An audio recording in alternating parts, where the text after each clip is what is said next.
Hello বন্ধুরা, আজকে জবাস কিচেনে আমি নিয়ে এসেছি পমপ্লেট ফিশ ফ্রাই। তো পমপ্লেট মাছ এখানে আমি 5টা নিয়েছি। প্রথমে মাছগুলোকে পরিষ্কার করে ধুয়ে একটি চাকুর সাহায্যে মাছগুলোকে এরকম করে আহ, একটু করে কেটে নিতে হবে। এপিট ওপিট করে তোমরা একটু চাকু দিয়ে বা বটি দিয়ে একটু চিড়ে দিবে মাছগুলোকে। চিড়ে দেওয়ার পরে তারপরে মাছগুলোকে হলুদ এবং লবণ দিয়ে ভালো করে ম্যারিনেট করতে হবে। তারপরে আমি এখানে একটা মশলা বানিয়েছি, টমেটো, আদা, রসুন, কাঁচা লঙ্কা, জিরে, এইটা দিয়ে একটা পেস্ট বানিয়েছি। এই পেস্টটা দিয়ে মাছটাকে ভালো করে ম্যারিনেট করে তোমাদেরকে রাখতে হবে। এর মধ্যে তোমরা একটু লেবুর রসও দেবে। লেবুর রস অ্যাড করে এবং একটু কর্নফ্লাওয়ার অ্যাড করবে।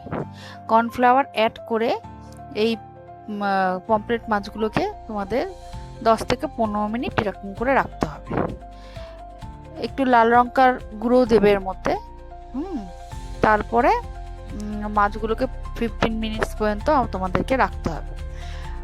15 মিনিট যখন হয়ে যাবে তারপরে একটু একটু করে মাছ কোটিং করে কড়াইতে সরষের তেলের মধ্যে আমি মাছটা রান্না করেছি ভাজতে হবে। প্রথম কোটিং করে দেবে, ভাজবে মিডিয়াম ফ্লেমে, অবশ্যই ভাজবে। পমফ্রেট মাছ খুবই মানে কি নরম গোছের মাছ, হাই ফ্লেমে একদমই রান্নাটা করা যাবে না।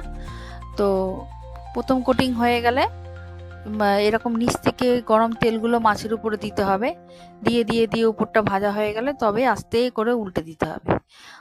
হয়ে গেলে আবার সেকেন্ড লেয়ার কিন্তু মশলার দিতে হবে।